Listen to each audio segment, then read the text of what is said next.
జాతీయ కాంగ్రెస్ అధ్యక్షుడిగా మాకందరికీ నాయకత్వం వహిస్తున్నారు. వారు కాంగ్రెస్ పార్టీ అధ్యక్షుడిగా బాధ్యతలు చేపట్టిన తర్వాత జరిగిన శాసనసభ ఎన్నికలలో మొట్టమొదట హిమాచల్ ప్రదేశ్ లో కాంగ్రెస్ పార్టీ అధికారంలోకి వచ్చింది. రెండవసారి అత్యధికంగా మెజారిటీ ఇచ్చి కర్ణాటక రాష్ట్రంలో రెండవ ప్రభుత్వాన్ని వారి నాయకత్వంలో ఏర్పాటు చేసినాం. ఈ కర్ణాటకలో గెలిచిన స్ఫూర్తితోటి కర్ణాటకలో 5 గ్యారెంటీలను కాంగ్రెస్ పార్టీ ఇచ్చి ఇక్కడుండే ఆడబిడ్డలకు ఆర్టీసీలో ఉచిత ప్రయాణం కావచ్చు, ఇక్కడుండే పేదలకు ప్రతి ఇంటికి 200 యూనిట్ల వరకు ఉచిత కరెంటు, ఇట్లా 5 గ్యారెంటీలను ఖర్గే గారి నాయకత్వంలో కర్ణాటక ప్రజలకు హామీ ఇచ్చి ఇవాళ 5 గ్యారెంటీలను అమలు చేసిన రాష్ట్రం ఏదని దేశంలో ఉందంటే అది కర్ణాటక రాష్ట్రం. మల్లికార్జున్ ఖర్గే గారి నాయకత్వంలో ఈ రోజు గ్యారెంటీలను అన్నిటిని అమలు చేసినాం. మీరు ఇంత గొప్పగా కర్ణాటకలో ఖర్గే గారికి అండగా నిలబడితే మీరిచ్చిన స్ఫూర్తితోటి కర్ణాటక రాష్ట్రంలో మీరు కాంగ్రెస్ ను గెలిపించిన ఊపుతోటి తెలంగాణ రాష్ట్రంలో కూడా మొన్న జరిగిన డిసెంబర్లో జరిగిన శాసనసభ ఎన్నికల్లో తెలంగాణలో చంద్రశేఖరరావును బీఆర్ఎస్ ను ఓడించి ఈ రోజు కాంగ్రెస్ ప్రభుత్వాన్ని ఏర్పాటు చేసి 6 గ్యారెంటీలలో 5 గ్యారెంటీలను తెలంగాణ రాష్ట్రంలో ఈ రోజు అమలు చేసినాం. అందుకే ఇవాళ ఇక్కడికి మల్లికార్జున్ ఖర్గే గారి నేతృత్వంలో ఈ రోజు ఈ సభలో మాట్లాడుతున్నామంటే వారి నాయకత్వంలో సోనియా గాంధీ గారి ఆశీర్వాదంతో ఈ రోజు మనం ఈ కార్యక్రమాలు తీసుకున్నాం. మన నాయకుడు రాహుల్ గాంధీ గారు కన్యాకుమారి నుంచి కశ్మీర్ వరకు 150 కిలోమీటర్లు 150 రోజులు 4000 కిలోమీటర్లు మండు టెండలో మంచు కొండలో నడుచుకుంటూ పేదవాళ్ల యొక్క సమస్యల్ని తెలుసుకుంటూ ఆడబిడ్డల యొక్క ఇబ్బందులను వారు తెలుసుకుంటూ ఈరోజు ఈ దేశంలో ఉండే యువతకు ఒక ఆదర్శంగా ఉండేటట్టు ఇవాళ మనకు నాయకత్వం అందించండు. మరి ఈ సందర్భంగా ఎన్నికలు జరుగుతున్నాయి. మీరు ఆలోచన చేయండి. నరేంద్ర మోడీ గారు ఈ దేశానికి 2 సార్లు ప్రధానమంత్రిగా ఉన్నారు. వారు మొదటిసారి ప్రధానమంత్రి ఎన్నికల్లో పోటీ చేసినప్పుడు స్విస్ బ్యాంకులో నల్లధనం ఉంది, లక్షలాది కోట్ల రూపాయలు ఉన్నాయి. అవి వెనక్కి తెచ్చి పేదవాళ్ల ఖాతాలో 15 లక్షల రూపాయలు వేస్తా అన్నాడు. ఖాతాలు 40 కోట్లు తెచ్చిండు, కానీ అనా పైసా కూడా పేదవాళ్ల ఖాతాలో వేయలే. రైతుల ఆదాయాన్ని 2 చేస్తా అని చెప్పిండు, కానీ వారి నిర్ణయాల వల్ల రైతులే ఆత్మహత్యలు చేసుకునే పరిస్థితి ఉంది. ఇదే కాదు, పేదలకు ఇల్లు కట్టిస్తా అని ఇల్లు కట్టించలేకపోయిండు.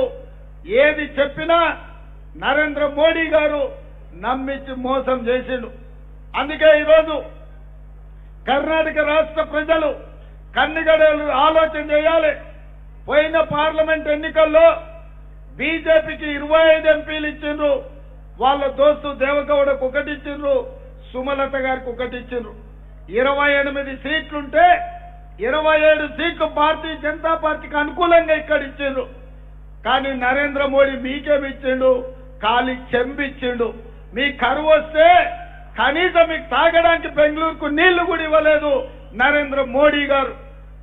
ఇవాళ ఖాళీ చెంబిచ్చిన నరేంద్ర మోడీ కోటేస్తారా? ఈరోజు మీ బిడ్డ జాతీయ అధ్యక్షుడు, మీరు ఆశీర్వదించి ఇంత పెద్ద లీడర్ అయిన మల్లికార్జున్ ఖర్గే గారు వారి నాయకత్వంలో కర్ణాటక మొత్తం వారికి అండగా నిలబడతారా? మీరు ఆలోచన చేసి నిర్ణయం తీసుకోండి. ఎప్పుడైనా మనవాడు ఎదుగుతున్నాడంటే, మన బిడ్డ పెద్దోడవుతున్నాడంటే మనమందరం అండగా నిలబడాలి. ఇవాళ నరేంద్ర మోడీ గారి మీద జాతీయ స్థాయిలో 55 సంవత్సరాల అనుభవం ఉండి 55 సంవత్సరాలు గల్లీ నుంచి ఢిల్లీ వరకు రాజకీయ అనుభవం ఉన్న మల్లికార్జున్ ఖర్గే గారు ఈ రోజు నరేంద్ర మోడీని పడగొట్టడానికి, నరేంద్ర మోడీని ఓడించడానికి మల్లికార్జున్ ఖర్గే గారు బయలుదేరింది. మరి మీ నాయకుడు జాతీయ స్థాయిలో ఇంత పెద్ద బాధ్యత తీసుకున్నప్పుడు వారికి అండగా నిలబడాల్సిన బాధ్యత మీ అందరి మీద ఉన్నది. అందుకే ఈరోజు ఈ గుర్మిట్కల్కు నేను వచ్చిన మీకందరు గుర్తు చేద్దామని మా ప్రెసిడెంట్ గారు చెప్తున్నారు. ఇక్కడ ఉన్న వాళ్ళందరికీ తెలుగు వస్తే సార్ నువ్వు తెలుగులోనే మాట్లాడు, వాళ్ళు అన్ని అర్థం చేసుకుంటారని ప్రెసిడెంట్ చెప్పింది. అందుకే మిత్రులారా, నరేంద్ర మోడీ ఒకటే మాట అంటాడు, ఎప్పుడు చూసినా నన్ను చూసి ఓటేయండి అని. నరేంద్ర మోడీని చూసి ఇక్కడుండే మీ చేతగాని ఎంపీలకు ఓటేస్తే 26 ఎంపీలు అయితే నరేంద్ర మోడీ మీకు ఇచ్చిన క్యాబినెట్ మంత్రి పదవి ఒక్కటే. అంటే మిగతా వాళ్ళందరూ చేతగాని వల్ల కర్ణాటక నుంచి బీజేపీ ఎంపీలని నేను అడుగుతున్నా. అందుకే మీకు అందరికీ తెలుసు, పెళ్లి పెద్దను చూసి పిల్లని ఇస్తే రేపు పిల్లగాడు సంసారం చేయకపోతే వన్న అడుగుతామయా. నరేంద్ర మోడీ పెళ్లి పెద్ద లాంటోడు, కానీ పెళ్లి పెద్ద కాదు కదా, సంసారం చేయాల్సింది పెళ్లి పిల్లగాడు. పిల్లగాడు సమర్థుడో కాదో ఆలోచన చేసి పిల్లని ఇవ్వాలి.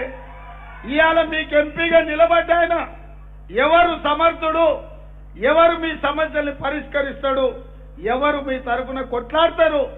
ఇవాళ ఈ పార్లమెంటులో కాంగ్రెస్ అభ్యర్థిని గెలిపిస్తే ఒక్కరికి ఓటేస్తే 3 మీకోసం పనిచేస్తారు.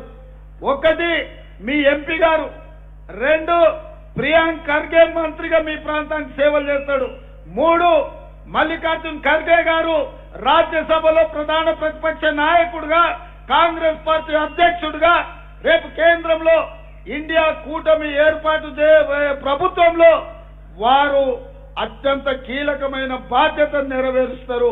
ఒక్క ఓటేస్తే మీకు 3 సేవ చేయడానికి నాయకులు వస్తారు. బీజేపీ వాళ్ళకి వేస్తే 10 ఏళ్లు మీరు చూస్తున్నారు.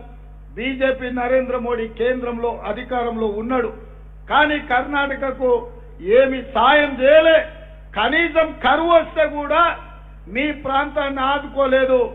మీ పిసిసి అధ్యక్షుడు శివకుమార్ గారు, మీ ముఖ్యమంత్రి సిద్ధరామయ్య కర్ణాటకకు నిధుల కోసం సుప్రీంకోర్టులో కేసేసి కొట్లాడాల్సి వచ్చింది.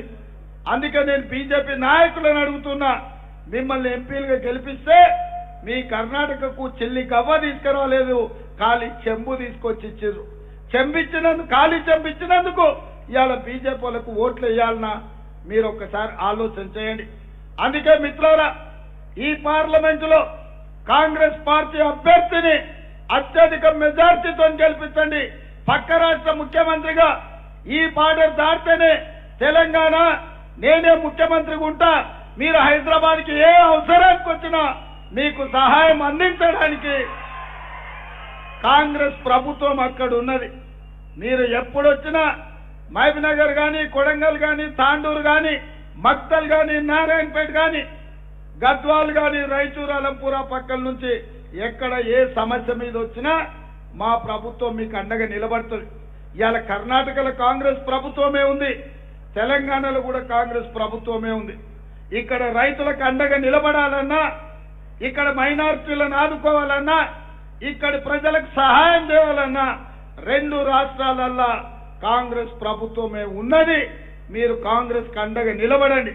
ఇవాళ బీజేపీ నాయకులు అంటున్నారు, इस बार 400 पार 400 सीट किसी लिए होना का बीजेपी को, नरेंद्र मोदी को अगर इस देश में 400 सीट मिले तो SC, ST, BC, OBC reservation और माइनॉरिटी रिजर्वेशन निकालने के लिए नरेंद्र मोदी बीजेपी कोशिश कर रहे।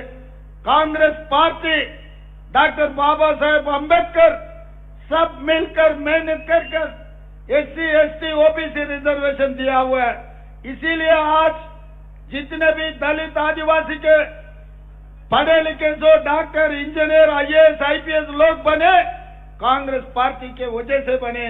कांग्रेस पार्टी आज ये रिजर्वेशन दिए, इसीलिए आप लोग एमएलए, एमपी, केंद्र मंत्री बनने का मौका मिले। मगर आज बीजेपी ये रिजर्वेशन पूरा हटाने के लिए कोशिश कर रहे।